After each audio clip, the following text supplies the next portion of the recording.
right. I am here recording with Vaishnav. Um, Now, correct me on that because I used to try to learn a little bit of Sanskrit, and Oh, it yeah, was no, important to me. that's almost perfect. You can call me Vaish, but if you want feedback on your pronunciation, the only thing I would do to make it more authentic is to do the short Indian A at the end instead of the Av, so it's like Vaishnav rather than Vaishnav. Okay. I don't think that's a Okay. deep you need to get right. Well, I need what do they call those diacritics, or the lines over the vowels to really figure out which ones are which. But yeah, You it's learned it Sanskrit, is that right? Is that what you said? what I think the I'm not sure if it's diacritic. That might be a completely different thing. Oh Um, no, I don't know anything about Sanskrit. I know it's the same script as Hindi, and I can read Hindi, but yeah. Yeah, Um, it's a script. I kind of so I know the Latin script. I never really studied the Greek script, but you kind of just pick it up yeah. if you're in a fraternity or you look at math stuff. I mean, you kind of pick that up. And then I did learn Cyrillic. I can't speak any Slavic languages, but I was just like, I want to be able to read this. And then I put an effort into the Sanskrit vocabulary because I was reading the Hare Krishna Prabhupada Bhagavad Gita, and I Yeah. was like, you know what? This is a sacred text. Let's try to pick up some of the vocabulary. Which, if you take a yoga class, they're Yes. all sprinkling all the Sanskrit in there because it makes them feel, cooler and it's more authentic or Yeah. something. And so I was like, yeah, I'm gonna try to learn some of this stuff. And and I didn't, just kind of repetitiously reading through that and trying to pick it up in that way. I don't think I was as successful in that method of study. Probably having a Duolingo Sanskrit would be much more effective. Yeah. I don't know if we've gotten to that niche of the market quite yet. A funny story. Just I'll be quick because I know we're digressing, but the one time in Boston, I got in an Uber, and the guy actually kind of pronounced my name, and he was like, "Your name's Vaishnav, right?" And he said it in a way where I was like, "Okay, yes, it is," but you kind of said it like a native, and and he then obviously told me that 30 minutes of his escapades in India, and he was an older man, and kind of. I'm guessing he was living through the afterglow of the Summer of Love, and the Indian part of it through the Hare Krishna movement. And then funnily enough, at the end, he asked for my views on some of these things, and I'd been meditating and doing more Buddhist stuff, and he tried to convert me into my own religion by giving me a Bhagavad Gita, and he was like, go read this. And so I think I still have it somewhere, the white guy who gave me a Gita.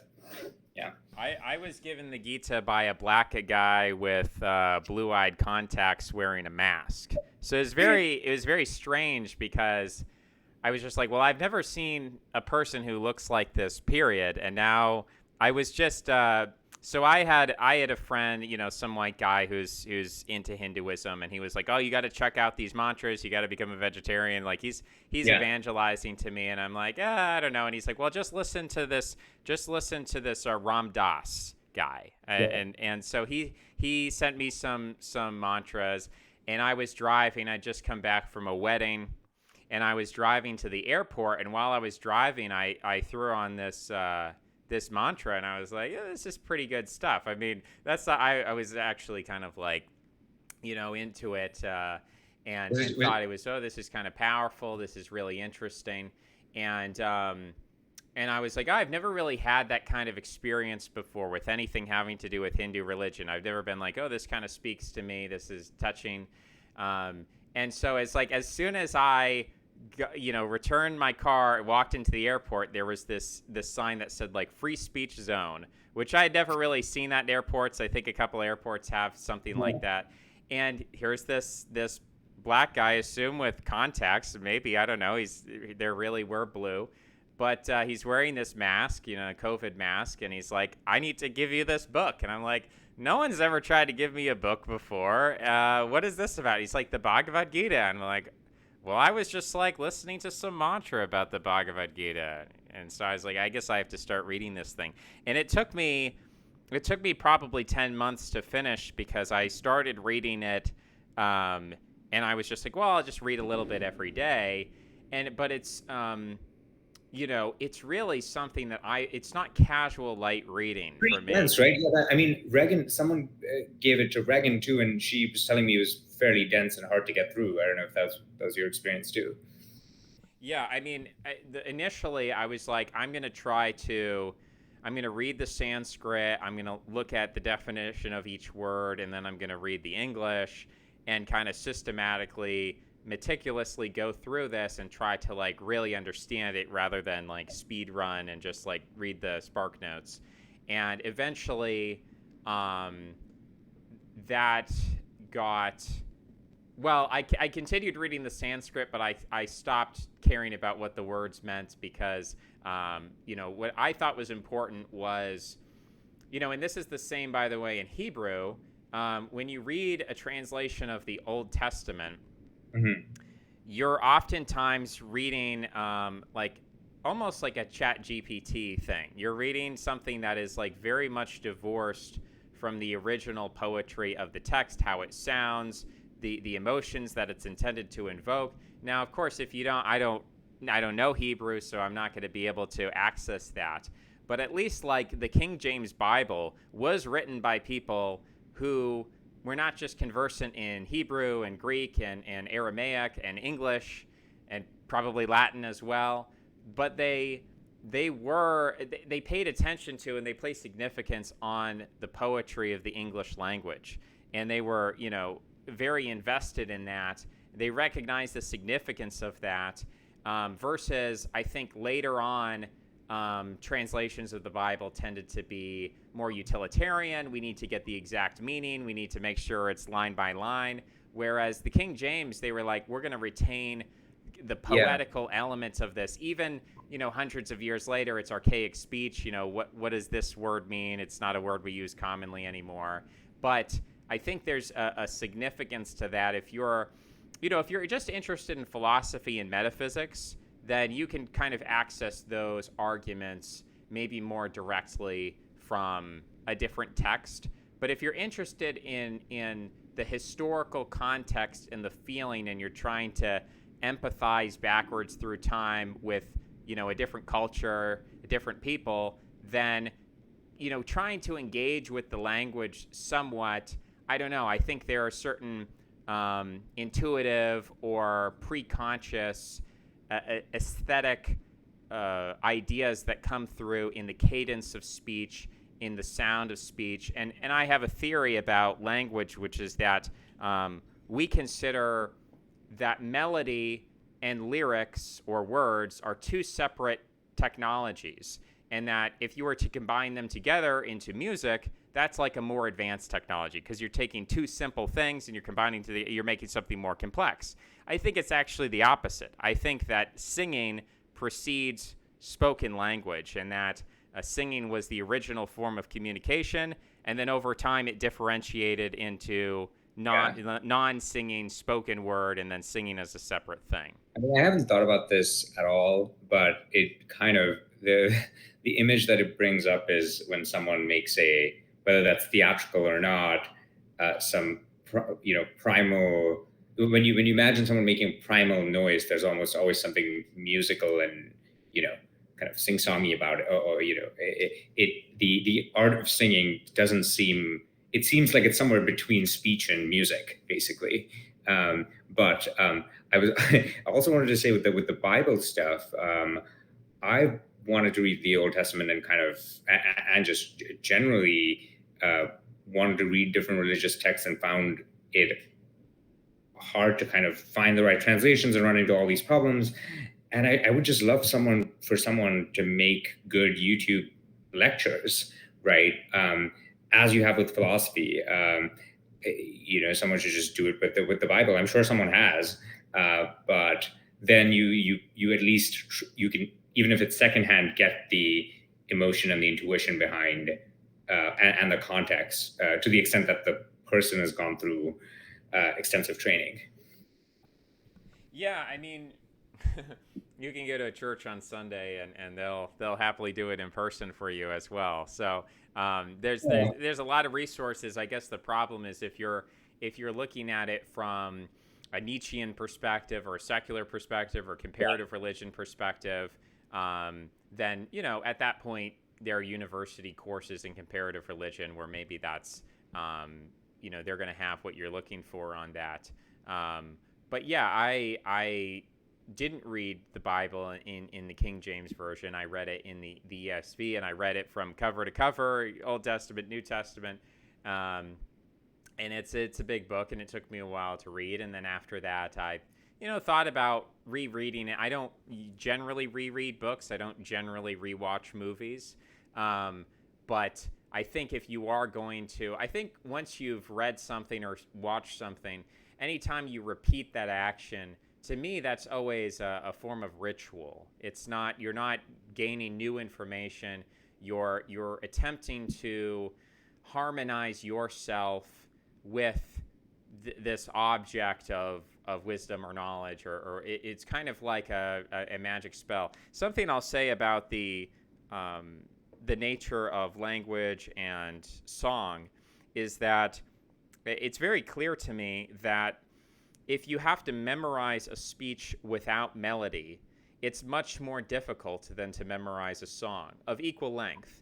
Now, from a computational perspective, this doesn't make any sense, because if you tell a computer, okay, store this text, versus... Right, it's and, right? You're doing two things, that you're storing the melody and the text, so it should be simpler to do just the text. Is that the point? Yes, that's from a computational perspective. It should be easier to memorize text without melody than text with melody.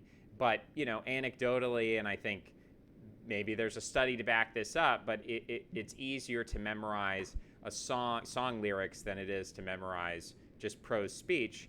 And I think that's because the functioning of it's almost an argument about synesthesia that not everybody has. Actually, it's quite rare to have synesthesia in an absolute sense of, like, you think of a number and you see a color or something like that, or you hear a sound and you see a color. But I think language itself is synesthetic. It is inherently, the more context, sensuous context that we can, and in there's this concept in Freemasonry and alchemical European Kabbalah and so on, that if you want to memorize a certain subject or retain a memory, they had this thing called the memory palace, where you would close your eyes and you would imagine you're in a physical structure and an architecture, and you would go into a particular room and you would look at a particular bookshelf and a particular book, and you would open that book and you would begin to open it and you look at certain pages and it would have certain information on it. Now, that's like a complicated, you're adding this physical information to a memory, but they found that to be an effective technique at memorizing large amounts of information, which was necessary because you couldn't just look it up on the internet. And it was actually very heavy to carry around a bunch of books with you everywhere. So if you wanted to retain knowledge, they came up with these techniques where you add sensory information to an abstract piece of information. And I think that's because I think that actually we often believe that multitasking is difficult, and it's difficult for the brain to do multiple things at once. But with regards to memory, I think what has been demonstrated is that the more emotion that we attach to a memory, the easier we remember that. So PTSD, for example, something's extremely emotional, it happens to you, it actually becomes a compulsive thought, you see it everywhere, you can't forget about it. Whereas if I very boringly, dryly tell you a list of numbers or something with no emotional attachment, you're not going to remember that. And so I think that music inherently is an emotional experience. And so when you combine the emotion of music together with language, it is easier to remember, it's easier to retain, it's easier to process the meaning of speech when it is melodic, when it is in song form. And so that's my argument for why this would be the original form of speech. And then over time, for whatever reason, I guess in the development of language, as this, we're sort of imagining that early humans had a very poor ability to use speech. The first speech was very, they didn't have a large vocabulary. It wasn't very sophisticated. You couldn't explain, complicated concepts. It was just sort of, grunting, pointing to things, gesticulating. It's kind of like jazz music. If you ever listen to jazz music, it sort of sounds like two people talking to each other. So I imagine that primordial speech was actually like jazz music. Like people are like, but what are you talking about? Yeah. Just So I gesticulating. actually, I mean, your theory sounds plausible, and I don't actually know anything about this. But two intuitions that are slightly different. One is, I, when you think about why some, if you just ask yourself the question of why do, what's the basic difference between hearing someone talk and listening to music? I mean, generally we tend to listen to, music implies some qualitative, a very slight valence, like positive valence, experientially. I'm like speaking experientially. And so, I think of, when you're trying to memorize something that someone said versus a song, there's, you can think about it in terms of what is the cost in terms of like willpower to memorize this. And if there's sort of this positive payoff, which I guess that is, it's compatible with what you're saying, but I'm saying like another framing would be there's this positive payoff we get when, you titillate the senses, and that just, it piques your interest, and the cost in terms of willpower is probably lower. And yeah, I think another thing that I found really weird and just didn't expect for it to happen to me was I've never been a spiritual person, never been religious. I mean, didn't grow up religious. Was quite militantly atheist, like identified as a militant atheist for a long time. And then got into some meditation, but mostly as a kind of way to alleviate just run-of-the-mill mental health stuff. And then I did a silent retreat a couple of years ago. I've only done one, and it was like a 5-day retreat, so it wasn't even particularly long. And then at night they would have these sort of talks, and after that, sometimes they'd have chanting. And this is something that I found instinctively kind of, everything else I put up with, but the chanting initially, I was so hesitant to kind of even chant along, right? Like the cringe detector in me was just running on full. But I eventually gave in, and it was just unexpectedly pleasurable. And sort of the weird part about it was, yes, it was pleasant. I didn't expect it to be. It was just weirdly calming. And then the hymn or the mantra, like, it just stuck with me for, I don't remember it now, but it definitely stuck with me for days after. Yeah. And I don't know if there's anything about sort of like chanting in a group and synchronizing your attention that does something, so I don't know what, psychedelic effect this has, but it was very interesting. Yeah, I kind of have this idea that if you got people together and forced them to like sing the ABCs, that this would improve the vast majority of people's lives, including my own. Like I've been involved in choirs and collective singing, and it's not necessarily good. It's not necessarily talented or professional, but yeah, there's an obvious, I see it as akin to human sexuality. When you break it down in material terms, you can say that, well, sexuality it's all about these nerve endings in the genitals, and if you're tickling the nerve endings, and it's producing this response. But generally, that's not how most people experience sexuality. Most people experience sexuality as a heavily psychological process, to the point where you actually don't need any physical stimulation to have a sexual response. you actually only need really ideas or social context or something like that. So sexuality, I think, we there has been this dismissal or an attitude towards sexuality where it's purely a physical phenomenon. It's purely a quote unquote animal phenomenon.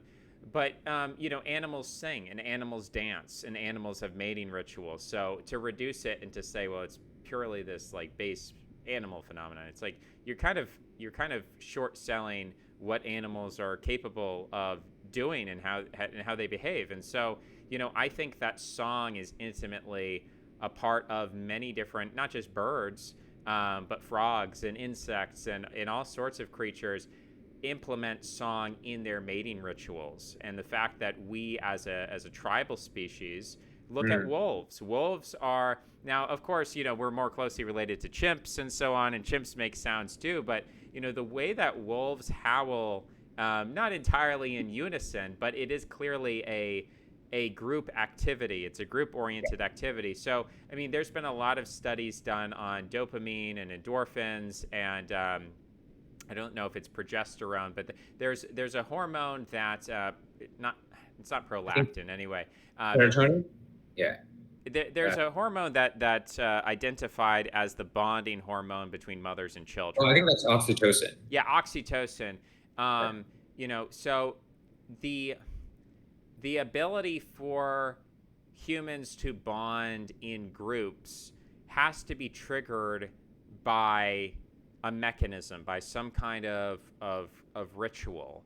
And the idea that we came up with language and then much later we figured out how to bond together, it's like, no, I think it's very clear that language proceeds from an existing social structure. Sociality precedes language, at least as we understand spoken language. Yeah, and the tragic thing about, I think this is something I've been thinking about in a very very different context, is um, dealing with arguments or ideas that are illegible or ineffable, or kind of, I mean just think about the proposition. If you were to make it in proposition form, or if you were making a claim about this, um, I'm sure you could reduce it to some scientific form, but it's not an easily testable hypothesis, at least. And that's because it's because the substance of it itself precedes the tools we have to communicate with each other about these concepts, which is language. And so, I mean, this is the same thing with some of the meditation and spirituality stuff, where for the longest time, I think the fact that it was unfalsifiable, or you couldn't talk about it in specific, precise terms, was a huge turnoff to me. I couldn't even, it was hard for me to kind of even conceive of how I could buy into it. And then once you realize that language is sort of just a social technology that's very, I don't know, imperfect, and not, it can't capture the full complexity. And it sounds like woo, but it's equally applicable um, to like debates we have on other topics, where the more, and I think I was kind of telling Regan about this recently, where and I might write about this at some point, but I don't have it fully formed yet, which is there's a tendency, especially amongst people that I mostly respect and agree with, to respond to public hysteria, or uh, rising temperature about some issue, and the retort is always something along the lines of, well, look at the statistics, look at this rate. It's not, the crime rates actually might be a fine place to use statistics, but there's a tendency to use that to tell a story and ground that. And but even if you were, even if you were a completely rational person, statistics are just a sliver of like the total toolkit you need to reason properly about something, right? And so the central idea there is, especially if something is less legible or less measurable, or less quantifiable. All of it's orthogonal to its importance, right? So something could be super important, but really hard to pin down. And I think the fact that it's hard to pin down and that we don't have statistics on it doesn't tell me anything about like how important it is. Now, an area where this comes up is like the AI safety debate, where in fact I'm not one of those. I don't find the AI doomer arguments very convincing. So I'm not even on their side of the debate, but I think that side of the debate does get points for, or I feel some sympathy towards them, because the other side is so consumed in, like, everyone who refutes the case by saying, well, can you show me empirical data? And it's like, well, this is not a scenario where you should expect empirical data. Like, you should ask yourself, if this were a problem, what kind of evidence would you see? And I don't think what you would see is, clear statistics. You would have to kind of make inferences about looser patterns you see. So yeah, I don't know if you have any thoughts on that, but it's been something I've been trying to think about, because I think it like categorically understates and overstates some problems versus others. So one of which I mentioned, but another one would be, if you talk about statistics, you're just taking a snapshot in time, and it doesn't capture, for example, the incentives and the game theoretic implications, for example. So there's a bunch of these scenarios that in where you get suboptimal discourse if the holy grail is, oh, well, the more measurable something is, the better it is.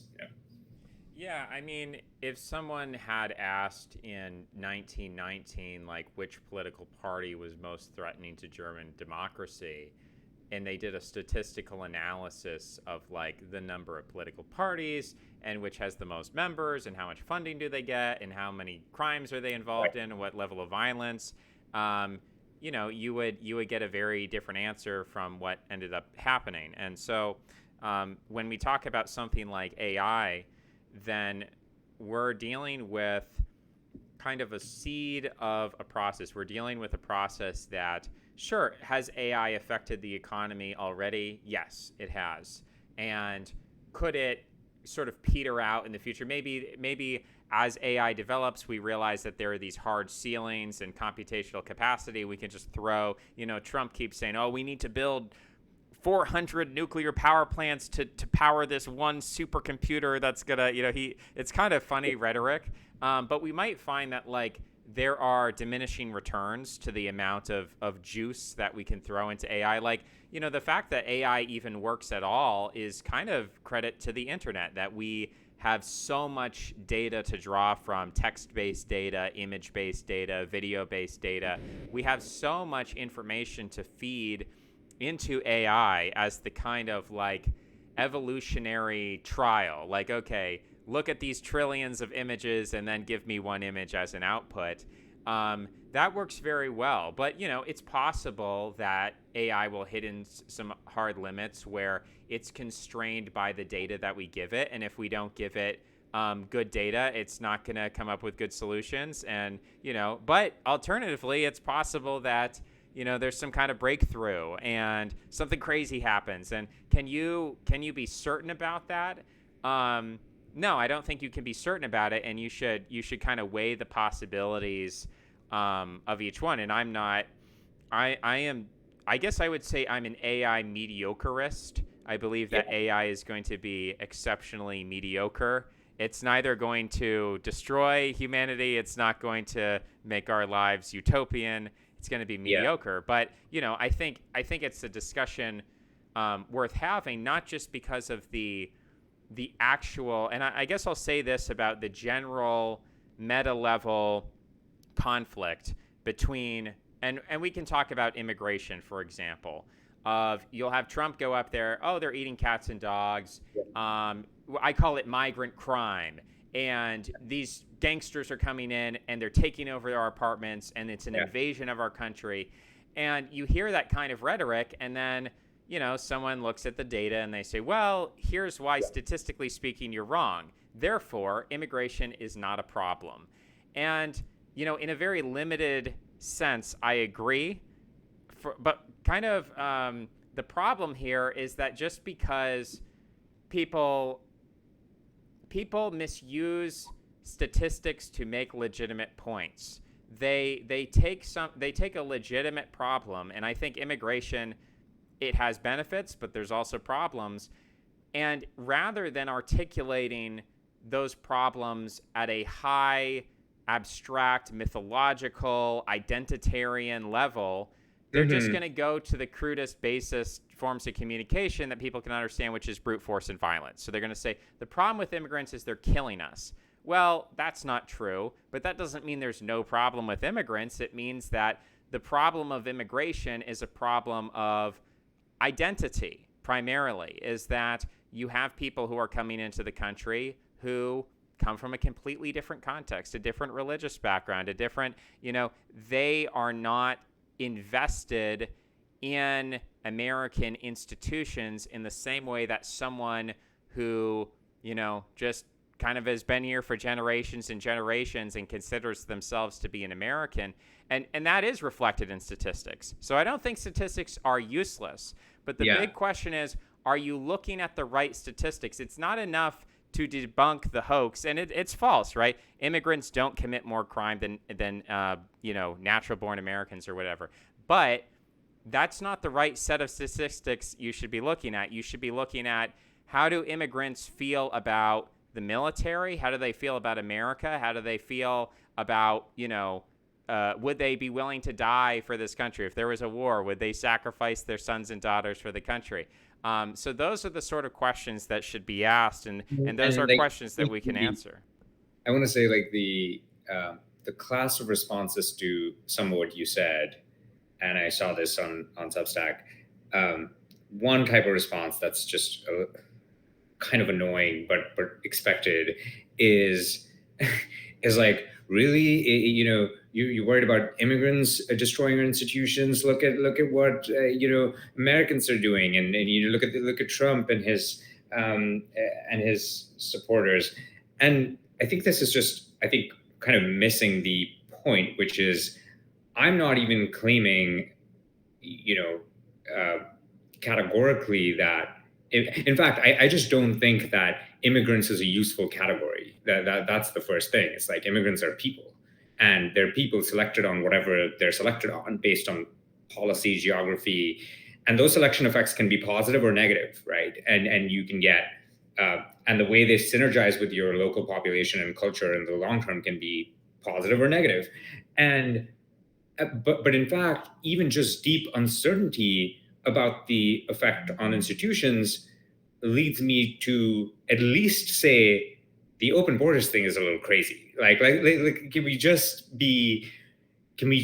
try to understand, where's the policy landscape, where's the direction we can push it in with minimum risk and maximum return? And this is something that, like, people seem comfortable doing in every other aspect, and it's just, I don't know. It's just, I don't think that the things that the two of us said are, like, controversial at all. I mean, I would love to be making more controversial arguments, but I just really think it's more a question of, one side has decided they want to make a pseudo-religious claim, libertarian claim about this, which is fine. I mean, like,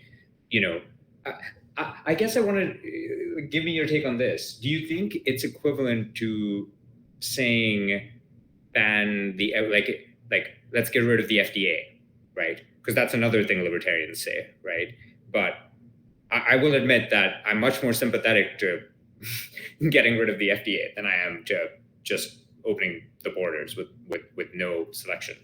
Yeah, I mean, okay, so some of these things, it's like, okay, what does the FDA do? Is everything, well, first of all, let's just assume everything the FDA does is inefficient. Like, it costs the FDA $1 million a year to do something that a private company could do for $10,000 or whatever. We're just going to accept that anything the government does is inefficient. But put that aside for a moment and just ask, like, put the cost aside and say, are the actual things that the FDA does good or necessary? And maybe there's something it does. Maybe the FDA prevents poisons from going into food that otherwise would go in there. And maybe at least on a legal, like, so when I talk to libertarians about this, they'll say, like, well, under a libertarian legal framework, it's tort. Yeah. If you eat some cereal and the cereal poisons you, you just sue the company, and then the company has a market incentive not to poison you. Yeah, and then there's the reputational incentives for make sure that unless you're taking stupid risks and buying things you shouldn't be, if you buy mainstream things that are reputable, things will be fine, right? Yeah, I mean, and so I could kind of get into the weeds and do all the counterfactuals on this, um, on the FDA specifically. But I Um, think it seems less. I mean, I think the key difference now that we're thinking, not that these two things should be compared, but I think that the FDA, or you could pick another government agency, and you could say, well, I don't know the counterfactual, but it's plausible that it's net negative, and so it would be good if we didn't have it. Doesn't mean it's politically feasible, but it's fine to advocate for it because I genuinely think the world would be better under that paradigm. And I think that's easier to do with something that's kind of reversible in some way and like has short run consequences that you know what they will be. Like the thing is, and people make fun of economists all the time, and I think rightly so, for using the word institutions, because it literally means everything. I mean, it means a lot of things. Anything that you can't actually like tease out. And what makes countries, the primary variant between high performing and low performing countries, you could de facto call that institutions. So it's a little bit more complicated than that, but not much, right?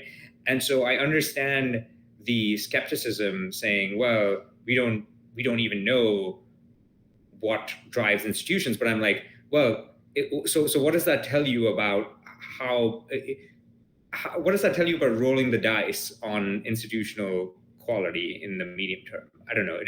To me, the message is one of caution and not of being just open to any sort of experiment. Yeah. yeah, I mean, I guess if I were to make a sympathetic case for open borders, then I would say the country is so messed up, it's so broken that it's going to collapse unless we do something radical, and open borders is something radical, and therefore let's try it because, the alternative is just slowly going into the night and dying out. I mean, that's a very pessimistic view. Um, and like you said, I mean, there are certain sort of gambles that you can take that are reversible. So like let's say you say, you know what, I'm going to quit my job and become a Substack writer. You know what, I'm going to set aside some savings, and I'm going to carve out, I'm going to live frugally, and I'm going to just spend months and months grinding away, and I believe someday it'll pay off. But it's like, at the end of the day, it's not like I signed a death pact where, if it doesn't work out, I have to roll over and die or Yeah. something. Whereas when you allow immigrants into your country, and now this doesn't necessarily need to be the case, and I think Richard Hanania has talked about the Gulf states and said, like, you know what, if you let people in and you just don't give them citizenship in your country and you just give them permanent residency, then it seems to be okay. It seems to, like, it doesn't like destroy all your institutions and change your political culture and Yeah. everything like that. I mean, I think there's a few different, like, and this is getting into the weeds a little bit, but I think people like conflate a bunch of different things. And this is why this is another meta reason why I think that like trying to have this conversation about this radical idea is kind of detracting from the pragmatic things that we need to consider here. Because so there's one question which deals with, okay, if you have an employment letter from an American company or employer, right? Or even a household that's wants to hire you as a nanny or something, right? Like let's take or au pair. Um, how easy should it be for people to get short-term work permits? And I think it should be radically easier than it is now. And like people should be able to come on short kind of work permit things where the employer guarantees that their, whatever, expenses and all that, right? So, and the same thing with H-1B and lottery systems. I think and by the way, I say this as someone who's still like as recently as like 6 months ago, had to almost leave the country because of visa issues, right? So I'm very sympathetic to making the immigration system easier, because it's just a colossal waste of everyone's time. And then, okay, so there's the category of what do we do with people who already have employment and short-term work permits? That's one. This and by the way, yeah, the U.S. isn't doing that, so it would be an upgrade to kind of try to get them to do that. The second thing would be, okay, what kind of people do you want to give like permanent residence to, or just free, who should be able to kind of take a plane in and just stay here and look for employment without any, or not look for employment without any sort of like expiry date, right? Um, and I think just Richard is just wrong in the sense that, like, I think there's no way to claim that it's really hard for immigrants or illegal immigrants to access welfare, right? So there's a cost of being in America. I'm not a fan of the welfare state. I kind of support all the things all these people say on those topics, but I think we have to argue from the reality we live in. So there is a cost um, to being here, and the question is, are you likely to be at least net positive on the treasury? That's like one question. And then the second question is, especially if you're here without kind of, or staying with staying with extended family, and if you think about every step of the way how Americans deal with um, enforcing these kind of punitive laws, especially against immigrants, but even against, let's say you have more of a homeless population because of rampant immigration, right? What's the track record of dealing with homelessness in a swift and kind of harsh way that's effective? Like, I would argue the country doesn't have a stomach for it, right? So the current political culture and the state capacity can barely deal with, the existing immigration problem. And I think people find it kind of implausible that suddenly they would be so efficient, just like the UAE and Singapore, doing all these brutal things to deport immigrants who break their terms and all of that stuff. Um, and so that's one part. And then for I think the third bucket of just people who come here and on permanent and become permanent residents, stay for the long run. There, I think the argument is more about, well, we might have limited, given the concerns around institutional quality in general. Even if the opposition to immigration is coming from some impulse like nativism, which you find repulsive on some level, that it's still a political reality that you have to contend with. And so every spot that you have that an immigrant can take up, you kind of have to decide like what type of immigrant you want. And so I'm like open to creative solutions there, but it seems pretty clear that the comparative advantage that the US has is at the frontier of ideas and technology and innovation. And so you should be trying to get the highest return immigrants. I mean, I think, frankly, I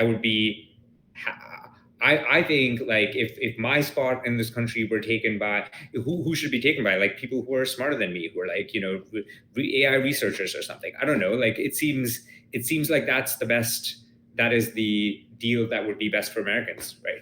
And the deal that's best for Americans is also does have a global impact. So that's a secondary thing. Yeah. Yeah, I guess I see the homelessness problem and the welfare issue as a tax. And I don't believe that taxation leads to like civilizational collapse in a way that maybe libertarians tend to view our federal debt as like this catastrophic bank run, and it's going to fail, and it's going to be worse than the Great Depression. It's going to be like, and kind of to this point is like, You're saying the deficit. Are you unconvinced that deficit is a big deal, or I guess I'm unconvinced that any sort of government spending, welfare spending, homelessness, all of these kind of I view them as friction in the system. And I'll give the example of Zimbabwe as a country that actually did experience hyperinflation, or even South Africa. These are countries that are doing very, very poorly. No one would dispute that under a quote unquote more libertarian, we can get into apartheid and things like that, but under a more quote unquote free market, whatever, protective of property rights regime, these countries were doing better. Now they're doing worse.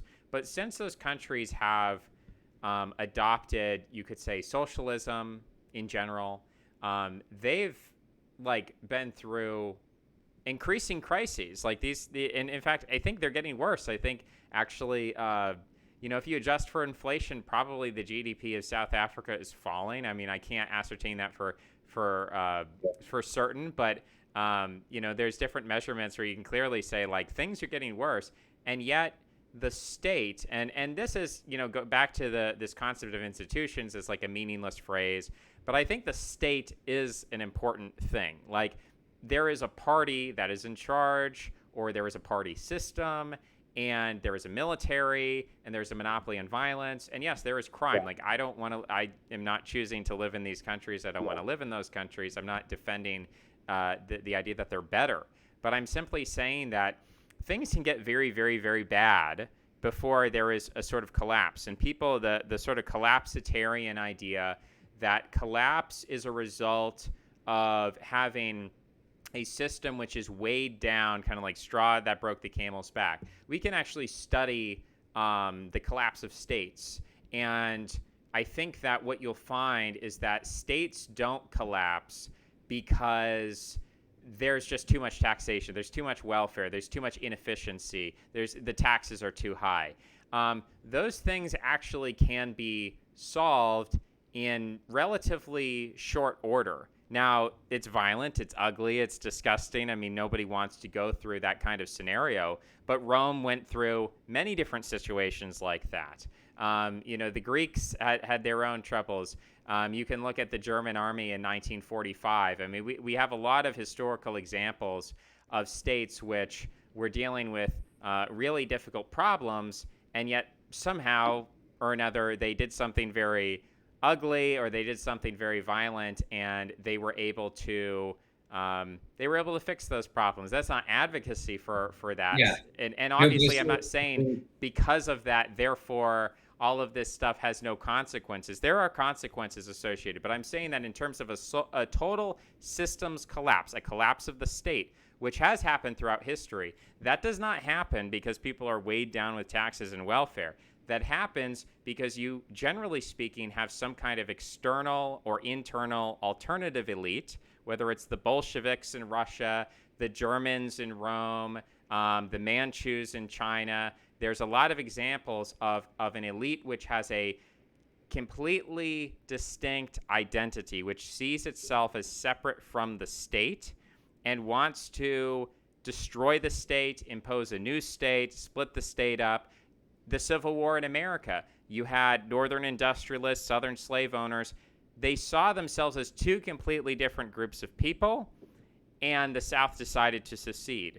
We're not in danger of that scenario today, even though Republicans and Democrats are at each other's throats, because they haven't yet formed these two distinctive identities from one another. Maybe that'll happen in the future. Yeah. So actually, let me say something that might be a counterpoint, or that might give you more pause, which is the opposite of whatever libertarianism is, right? Libertarians I see them as fighting at least ideologically, fighting a natural human impulse or natural democratic impulse that the masses have to kind of get stuck in a bad, coordination equilibrium where the demands for each constituency tries to get as much from the state as possible, and it's easier for demands to only pile up on top of each other, because there's too much vested interest that's pulling in the opposite direction. So you can never get rid of programs. You can only add programs to existing programs, and so on, right? So if you can actually look at this in the U.S. and see when the last sort of like welfare rollback was, and it happened once, and I don't know when it was, like the 70s or 80s, and so I guess my argument to you would be, if you combine a system where people are increasingly getting resources out of the state, right, and using the state as this resource extraction mechanism, then you also increase the incentives for people to compete for control of the state, right? Like if you're in a more libertarian system, the incentives for political violence are a lot lower if the system's working properly. But in a and I think this is the reason why you have some of these countries with bad institutions that failed states. It's at base what's happening is people are using the state as they're just extracting value from the state, and it's just an incentives problem that it seems pretty hard to solve. Like, I don't actually know how you. So I guess where I would agree with you is that obviously not everything is an infinitely slippery slope, which I think if you talk to a libertarian, they try to make it sound as if like each step you take in the wrong direction is going to lead you down the path of ruin. But it's sort of I think they're sort of doing it strategically because they have to, like, that's how you enforce the norm, is just keep kind of hammering on it such that there's always this opposite pressure on any type of spending that anyone wants to do. But I'm just arguing that a system in which different groups, like I think this is the case I grew up in India, and like, it's I guess it's underrated even now how diverse a country India is. I mean, it's really like I think it's more like the European Union in terms of how many different cultures it encompasses. And so, and Garrett Jones talks about this, where ethnic or any type of diversity, most types of diversity are taxed on negotiation, right? So there's more to negotiate. There's less kind of feeling of solidarity, to your earlier point.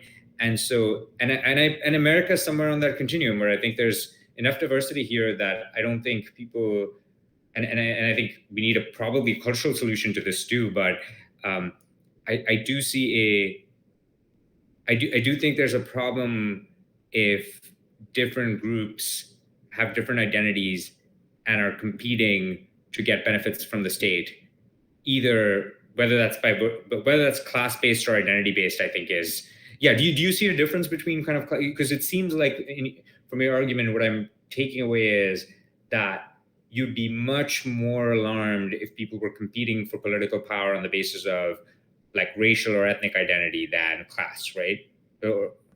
Yeah.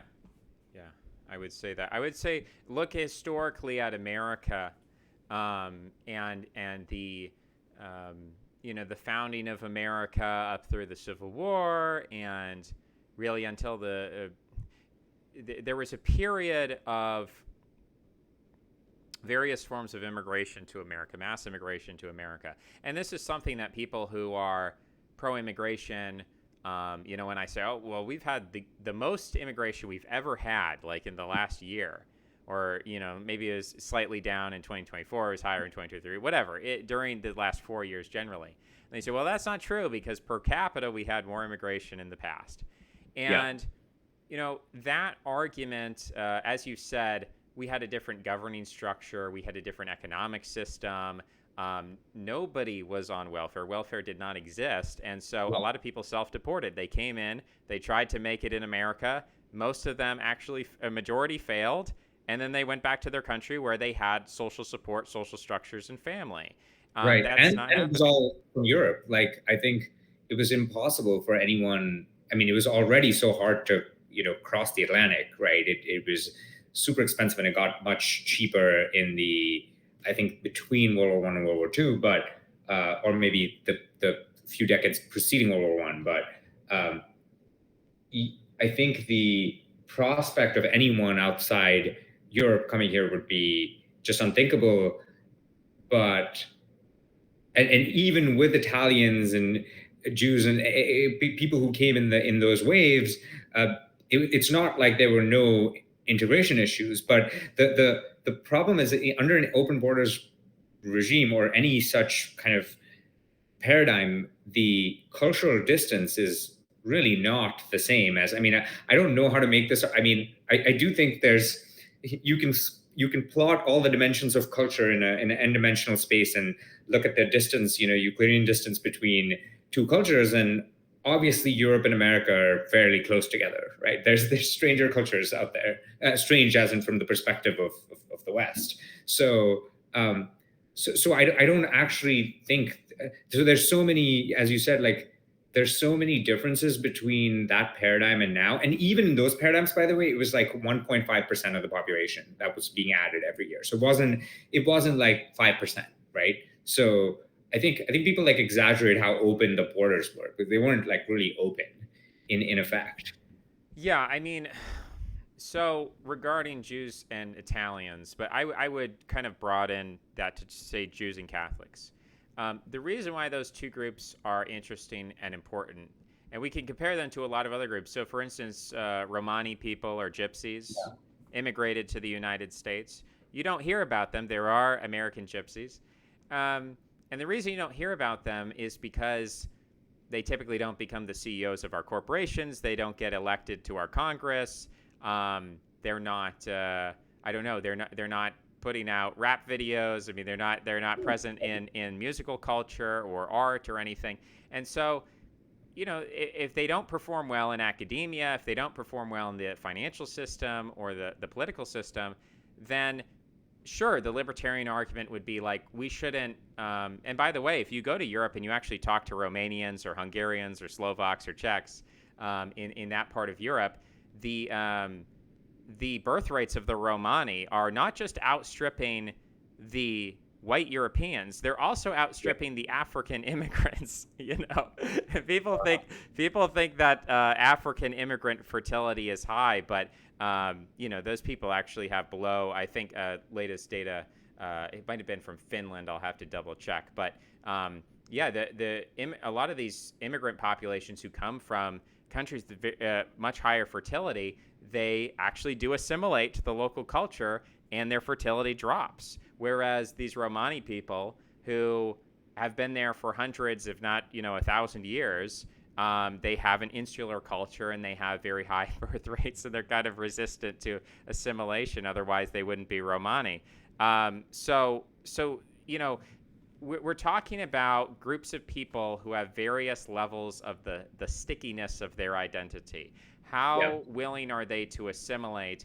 To me, it's not just a question of distance, because I think there are a lot of people, for instance, in America, who see things through a black-white binary. They think that, well, really, race is a spectrum ranging from white to black, and everybody else is somewhere in between. And this is the big difference in America, and this is the big contention. And it really frustrates me because, and again, they can develop a narrative surrounding crime rates, education, all of these statistics, and say, see, look at the gap here, look at the gap there. These are clearly different people. This is a population, you can't assimilate them, and therefore we need to break up the country, or we need to deport people who've been living here for 400 years. And those kinds of analyses, I think they're missing a key part of, again, you could call this institutionalism or state power, or I call it minoritarianism, which is that you can have a minority that, and by the way, Jews in Europe lived there for 1,000 years, back to the Roman days, and there was not the kind of conflict. Obviously, there were pogroms, there were persecutions, but there wasn't the kind of conflict and the tension that you saw in the 19th century. Why is that? It's because in the 19th century, Napoleonic law spread throughout Europe. You had the 1848 revolutions, and Jews gained emancipation, which is a term that we use in America to refer to black slaves, but that's what it was called in Europe. They removed discriminatory laws against Jews, and all of a sudden, Jews were running media corporations, publishing house, newspapers. They were running banks. They were running all of these institutions. They were entering into politics, writing political manifestos, and this created tension. So a lot of people say there's kind of a nationalist mantra, which is diversity plus proximity creates conflict. This is why we need to have these national borders and separate people. But I don't think that equation is correct. I think it's Yeah. diversity plus proximity plus power is what creates conflict. And so we could bring in, I believe we could bring in another 30 million Mexican immigrants. Would that be a drain on the welfare system? Sure. Would that be a burden on our education and our healthcare and everything else? Absolutely. But would it destroy the United States as a state, as our military, our political system? Would it destroy us? No. Would it then? Would it be an intractable problem? Would it lead to some sort of racial caste system? Would it lead to some kind of ugliness? And would it result in a degraded quality of life? Would we become like South Africa, Brazil, or some third world country? I understand the argument there, and I'm not refuting it at the moment. But what I'm saying is that if you bring in very high skilled workers in mass numbers, and we're talking principally about India and China because they just have the most people.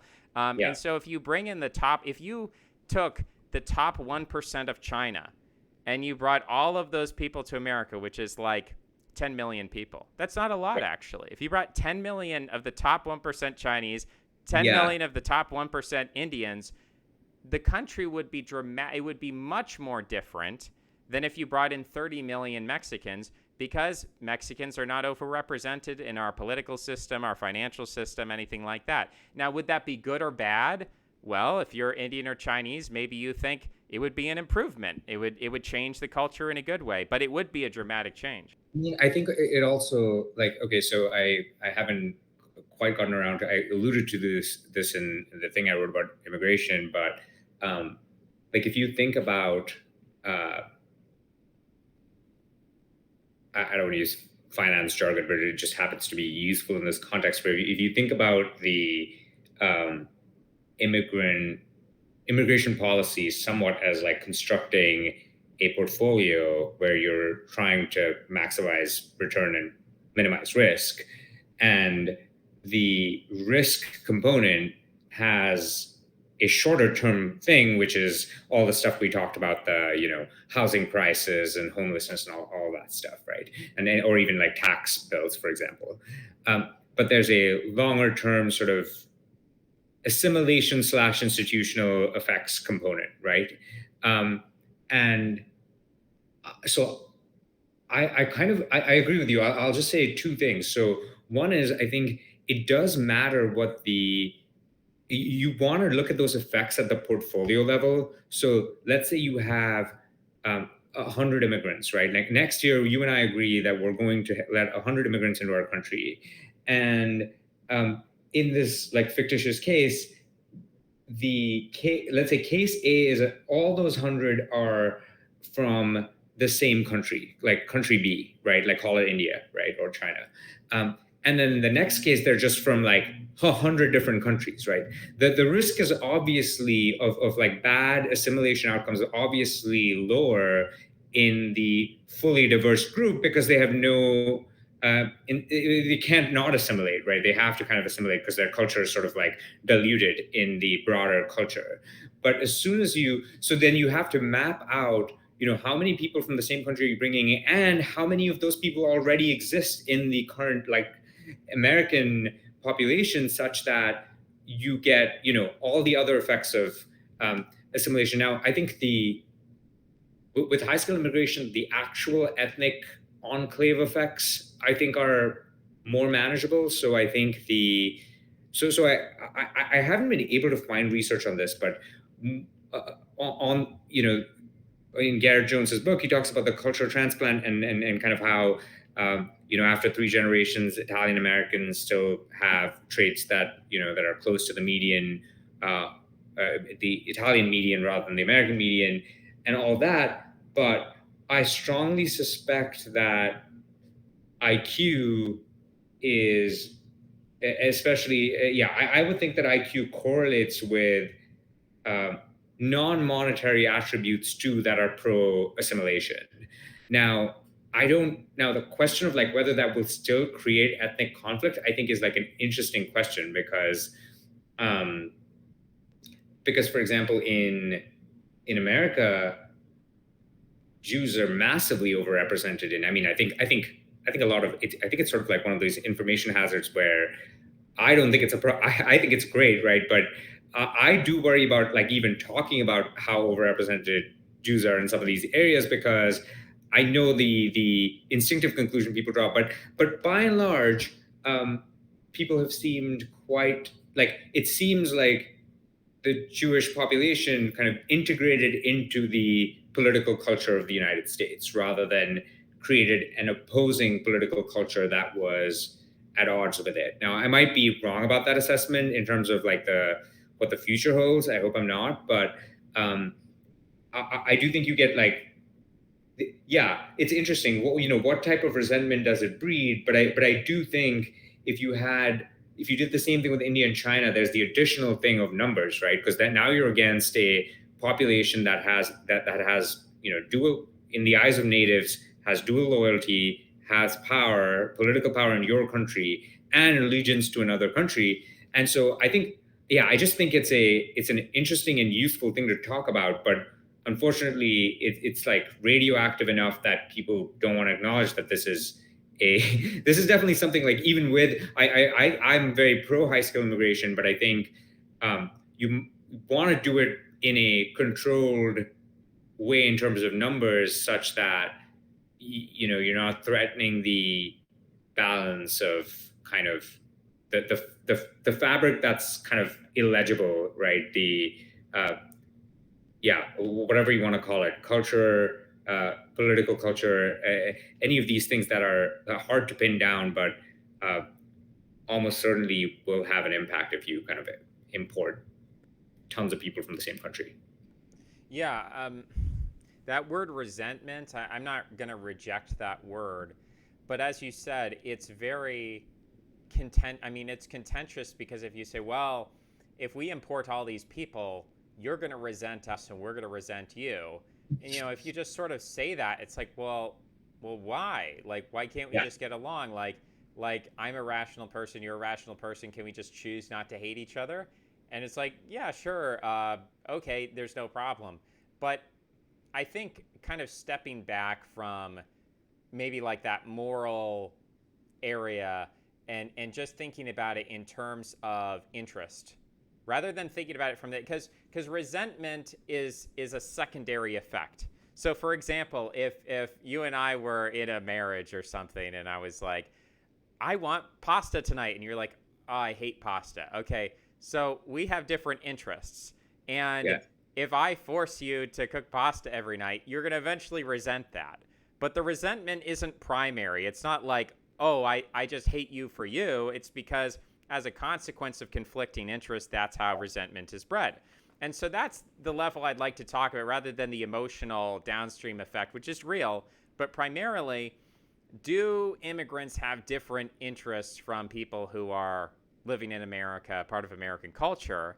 And the way that we quantify that is we sort of ask them, well, what are your interests? Do you want to ban handguns? Do you want to ban hate speech? Do you want to liberalize immigration laws so that your cousins can come into the country? Do you want to expand welfare? Do you want to do all of these things? And anecdotally, there's so many immigrants who come in and they say, I'm a libertarian. I left my country because they were bad policies, and the people who live in my country, the majority of them, I disagree with them, and I came to America because it's different, because I admire America and I want to be part of the American identity, the American culture.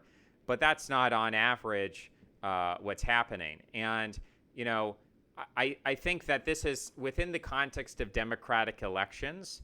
There has been a hyper focus from like the Steve Saylor, wing of the Republican Party, and even Sam Francis, right, back when, before they got fired from National Review or whatever, that wing of the Republican Party is hyper-focused on Hispanics because of the idea that demographics is destiny, that if this many Hispanics come in, they're going to vote Democrat. The Democrat Party is going to have a permanent majority. It's an electoral winter, and there's no way to win.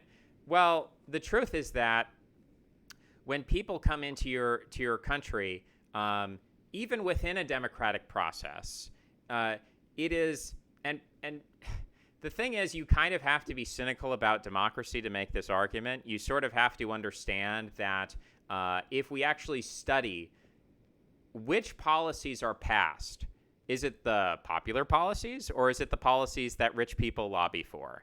And Yeah. if you look at the data, I think you find that the direction of American policy does not bend toward populism historically. It bends toward where the cash is from lobbyists, whether that's George Soros as an activist, whether that's Coca-Cola as a company. That's the tendency because, and I forget who said this quote. I'd have to look it up, but money is the lifeblood of democracy. It's not that individual voters think, what is my interest as a Mexican American? I think I will vote in my interest today. No, they see some ads, they see some campaign ads, they see some media. All of that takes billions of dollars to produce, and that's what people are convinced by. It's the same reason why I buy a Coke rather than a Pepsi, because I've been brainwashed by some advertising that cost a lot of money. And so it's the same thing with politics. And as a result, we should expect that if people come into the country as, maybe they're middle class, maybe they're working class, maybe they're unemployed, whatever, but they're not shaping our financial sector. They're not making decisions at the billion-dollar level. They're basically, they're working some kind of service level job, maybe they have a bachelor's degree, maybe they're a teacher, whatever. These are people who are ultimately downstream of the high level, elite level political culture. And if you want to understand any significant political change in America's history, whether it's the civil rights movement, whether it's the sexual revolution, whether it's Immigration Act of 1965, whatever, Civil War, doesn't matter. All of those things are not because the majority of people decided that something was or wasn't in their interests. No, actually, that would be the exception to the rule. The rule is that political elites force unpopular things. Like pretty much every major policy change that's ever happened was unpopular.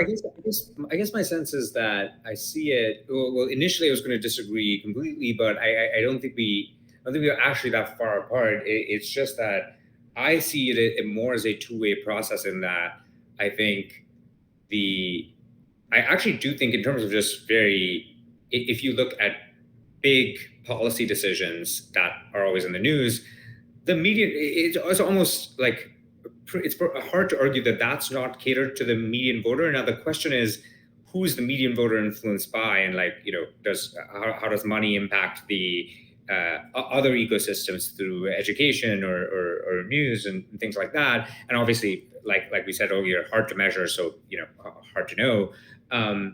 But I kind of see this as like because my model of what happens in government is that on a few select issues that are polarizing from a political point of view, it's really hard to move the needle with money directly, at least at the point of at the juncture you want to move it at, right? Maybe it's a whole different thing if you're talking about, it's the confluence of all this capital that's been moving in this direction that's pushed us here. That sounds plausible.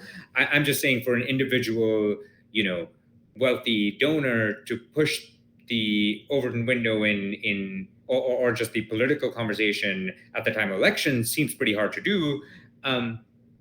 But I think that even though that's true, you can get a lot of stuff done through lobbying because a bunch of the nitty-gritty laws that are written, which the public frankly doesn't care about, and that's just sort of committees working behind closed doors in Congress, where it's definitely money that has influence there.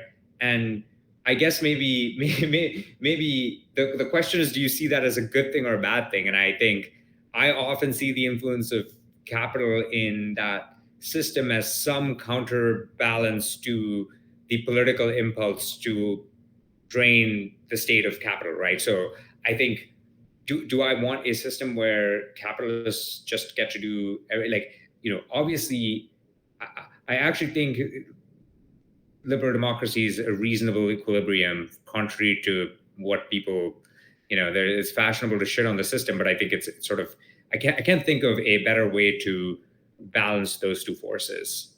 So I want to bring in some data here, and people can fact check me. Google search Yeah. percent of elections won by more money, OpenSecrets.org, and you can look over the last 24 years.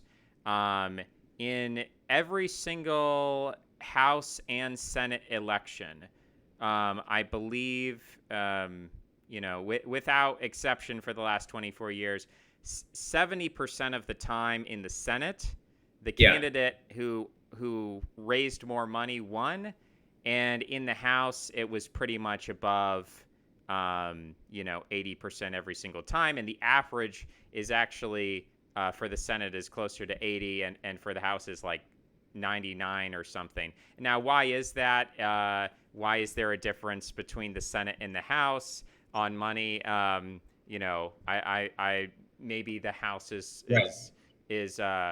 is more like populist, and the Senate, is more. I don't actually know. Maybe Well, I knew the presidential elections, it's not the story is murkier in the sense that, in the 2020 elections, in the primaries, Biden almost dropped out because he was just the least funded candidate, right? And so and similarly, I think Trump was definitely had lower, didn't have close to the war chest that Hillary had. That's just anecdotal from the last couple of elections, but I think I'll look at the data. The one thing I'd caveat is it's not clear to me that we can that you could derive a causal relationship between money and outcomes in the sense that there's part of the part of what people are accomplishing with money is hedging their bets, right? Which is also why people give to both political parties a lot of the times, so that they can get things done when they're elected. So I don't know how much it kind of differentially affects. I mean, clearly affects policy, right? Either way, even under my theory, you're still getting they're still donating so that they can get something in return. And I I guess the our disagreement is probably more on the vibes level, frankly, in terms of how much can you accomplish with money in politics, right? And it's not a very precisely framed question. Yeah, so obviously when Michael Bloomberg ran for president in Mhm. 2020, he spent like the most amount of money in the shortest amount of time that anyone has ever done. He didn't win the primary. So you could say, well, clearly money doesn't win. Well, I think it's complicated. I think Yeah. that he also had the greatest level of success of anyone who had ever entered a primary that late. Um, he outperformed Howard Schultz and all these people we don't even care about anymore who were there from the beginning, who had much more established name recognition at that time in that primary. So ultimately, he supported Biden, and Biden won. And I'll say this about this idea, because I do disagree with you, and I want to explain this. Is that, let's say you're Elon Musk, you're Peter Thiel, whatever, you're a rich guy, and you're like, I want this specific policy, and I'm willing to spend hundreds of millions of dollars to get what I want. Now, there's a model that you might have in your head which says, okay, on the one hand we have Elon Musk or Peter Thiel, and on the other hand we have the American populace, and they have a disagreement of interests. And who's going to win? Is it the American populace or is it the rich guy? And you might think, well, maybe the rich guy, maybe he wins 70% of the time, whatever, but still the populace wins 30% of the time. But that's actually the wrong model, because it's not Elon Musk and Peter Thiel versus the American populace. It's Elon Musk and Peter Thiel versus George Soros and Michael Bloomberg. And so that's how, when people say, well, does money win? Does money not win? There's short-term application, like Michael Bloomberg attempted. Like literally over a few weeks, he blasted Instagram with 1 million ads. And that's how Yeah. he got 10%. Well, But then, when you as he said said with education, there's generations and generations of billions of dollars spent educating kids, K through 12, creating a political culture, and that pays dividends. It's not immediate, but over generations, then you get that. So it's a long-term investment versus a short-term investment. But I ultimately think that is.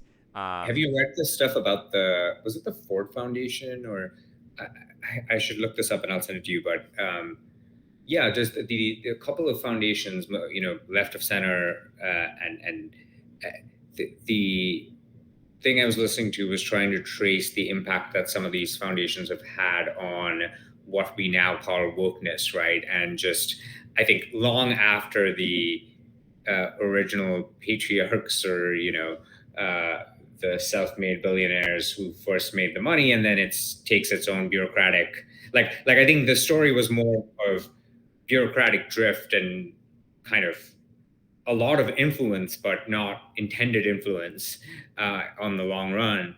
But the point you made about George Soros, it's Elon Musk versus George Soros on the other side. Doesn't that actually, all else equal, update you on the... So if you think about buying political power with money as a single activity, doesn't it make it harder to do if you have competition? Like, it doesn't raise the cost of having influence if you have kind of political competition from other billionaires? Absolutely, yeah. It's very difficult to get things done in Washington, D.C. because you have different groups of rich people who want opposite things. Now, when rich Yeah. people all agree, when they all are on the same page, things get done very quickly. But when you have a lot of disagreement, nothing can get done whatsoever, which is very frustrating because oftentimes, when you're asked, okay, should we go east or west, north or south? If you're in a deadlock, if you're in a gridlock, you're stuck. You're not going anywhere. And if you're trying to find food and forage as a hunter-gatherer, like, you need to keep moving. Like, if there's not food where you are right now, you need to go somewhere. I don't care if it's right, wrong, like, you need to keep moving. And we as a country, there's a number of issues where we're deadlocked, we're gridlocked, and we're not able to move forward. Trump said this about abortion. He said, I put it to the states because for generations we were gridlocked on abortion. People wanted to ban it. People wanted to preserve it. And I said, give it up to the states and let's shut up about it and move on. I don't think that's actually going to be successful. I think we're going to continue to debate it. But that sentiment, it's not just abortion.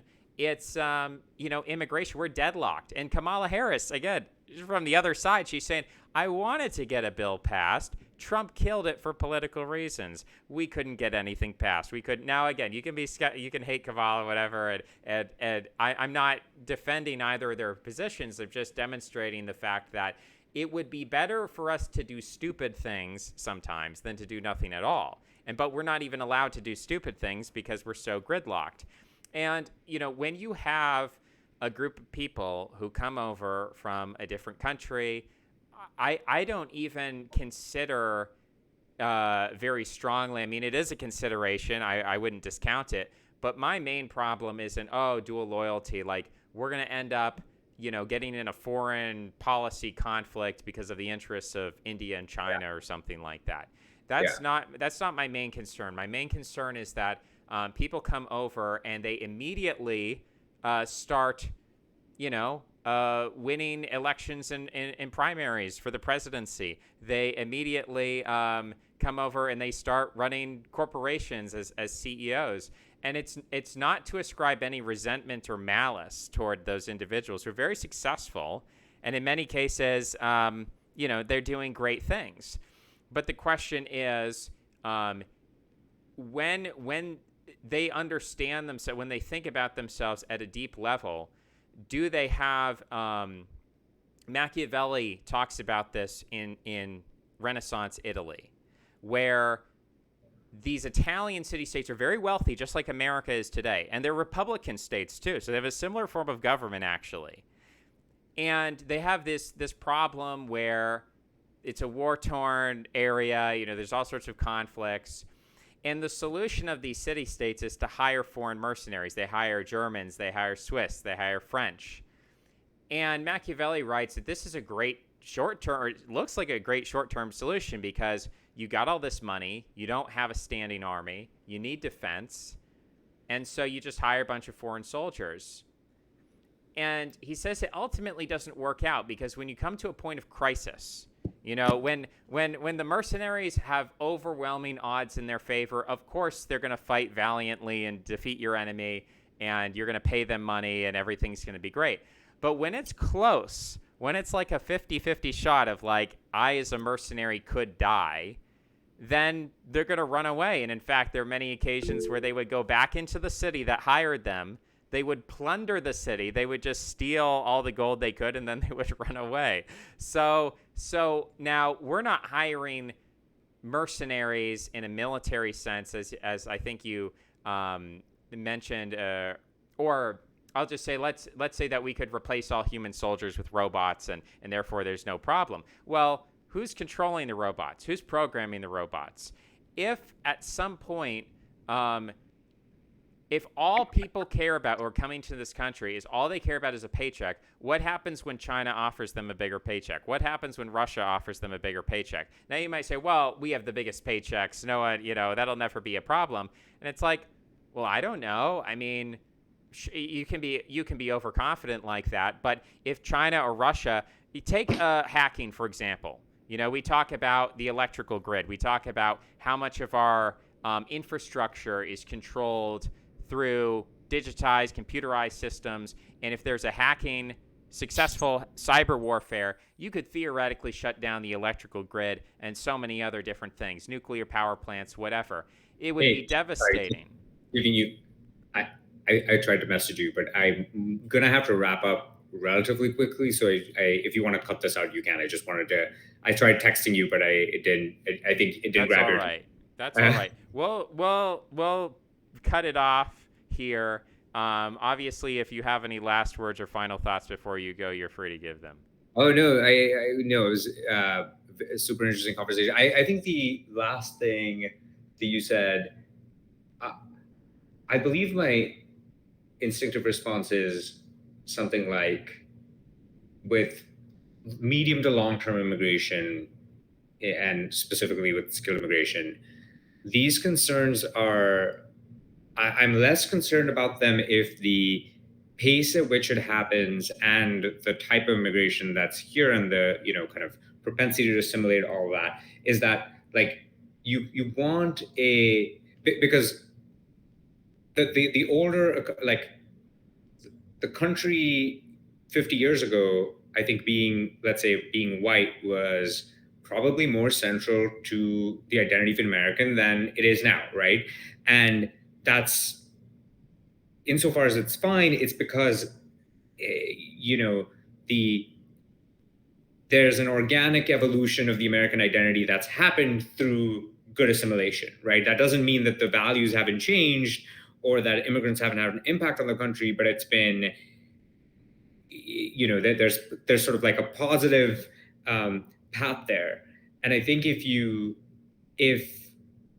that, because there's a big difference between, like, for example, if you look at the political activities and cultural impact of like British Muslims versus American Muslims, it's like completely different. Like there's despite the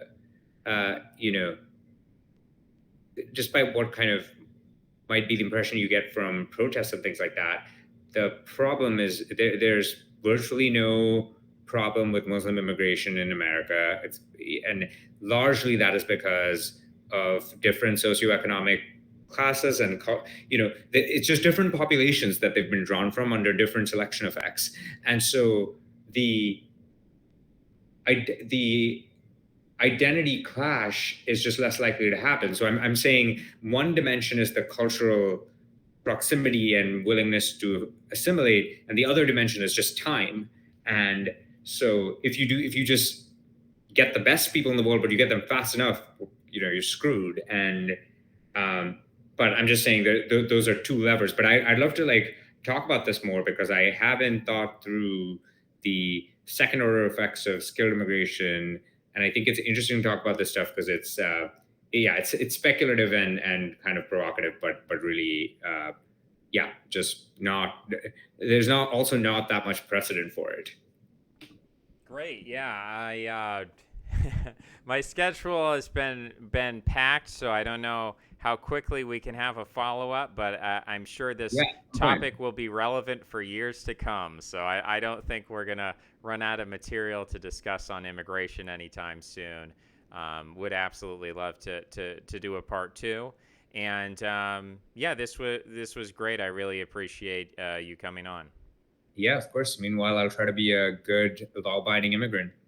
So, Yeah, stop committing crimes. I know you're looting. Yeah. burglarizing. You're eating cats and dogs. You can't fool me. I will say, I mean, out of all the things they could have said, I just I wouldn't be so. It's not upsetting to me that people are eating cats and dogs. I mean, I understand that it's a symbol for other things, but that would not be what I put at the top of my concern list. Where we torture animals for fun, for food. So eating cats and dogs is not. But we'll get to that another time. Yeah, that'll be a different discussion. But All right. Thanks for having me on. Vaishnav, See thank you. you for coming on. Talk to you again soon. Take care. All right. There's two of me. Oh my god. I had a really off-color remark to make to that. He's like, eating cats and dogs, I don't see the big problem. And I'm like, well, that is the problem. That is actually the problem, that you don't see the problem. But, I'm not offended. He's not offended. We had a discussion. It was a long discussion. It was a 90-minute discussion. It was a good discussion. Holy moly, my microphone needs to be adjusted here. Sorry about that. If you know Agad Matur, you know how it is. But guys, I've been doing a lot of work recently. I've been talking to a lot of people and doing all the stuff that hopefully you appreciate. But, even I know that these interviews get less views than my articles. My articles, I get hundreds of views. I get, sometimes 1,000 views. But these little video interviews, I don't know. Maybe I'm not that guy. Some people have a voice for radio. Some people have a voice for writing articles. And maybe I'm just, the articles are just more enjoyable to people. But be that as it may, I still enjoy doing the interviews. I still think it's valuable. At least for me, I'm trying to understand where people are. When I make these arguments, if somebody says, oh, I've heard that argument 1,000 times before and I still disagree, then I think I have to change something, right? I think if you want to change people's minds, you have to provide them with new information. And so that's what I try to do, is I try to provide people with information that they haven't heard before. And when people are smart and they're well-informed, that's hard to do. But if you want to change people's minds, that's what you have to do. You have to introduce to them new information, new arguments, new perspectives, new ways of thinking. And so, I'm kind of in training here. I'm kind of doing my ninja training, trying to figure out which arguments work, which arguments don't, and how to present that more simply. Because I think people oftentimes accuse me of over intellectualizing and getting too woo woo, getting into the weeds, and getting like spouting off kind of a lot of words and saying nothing. Just talking and using big words and actually saying nothing at all. That's the biggest complaint that people have about me. So I think that these dialogues are an attempt on my part to improve, to make real solid points that impact people and are not, it's not just a bunch of obfuscation. It's a difficult word, obfuscation. Say that 10 times fast. Okay, guys, that's all for today. That's all for now. We'll publish this. We'll get this out there. But that's all for now. That's all we're going to do. As always, if you guys liked it, you have to hit the like button. You have to hit the like button. If you don't hit the like button, I don't know. Are you a real fan? I'm judging you. I'm thinking right now, are you even a real fan? Are you a true deep left fan if you don't hit that like button, are you a true deep left fan? I don't think so. I think you got to hit the like button. And then obviously your comments are appreciated, constructive criticism, compliments. Compliment my hair. I mean, people don't like it when my hair looks greasy. People say my hair looks greasy. But I'm putting essential oils in it. I put in some orange. I put in some rosemary. So I'm smelling pretty good. And if you have a comment about that, go ahead and comment. Restacking is the greatest thing you could ever do. If you restack, it's like dropping an explosive ordnance all over the timeline. You really blow me up. You really get it out there when you restack. At least that's my hypothesis, that when you restack, it increases the visibility much more than if you like or comment. But you could do all three. And if you're not already subscribed, of course you're going to subscribe. And if you're not a paid subscriber, you can consider it. Think to yourself, can I afford to pay this guy money? There's a monthly option. There's a yearly option. The yearly option is quite good because on a per month basis, and I'm doing this. I remember people asked me back in February or something.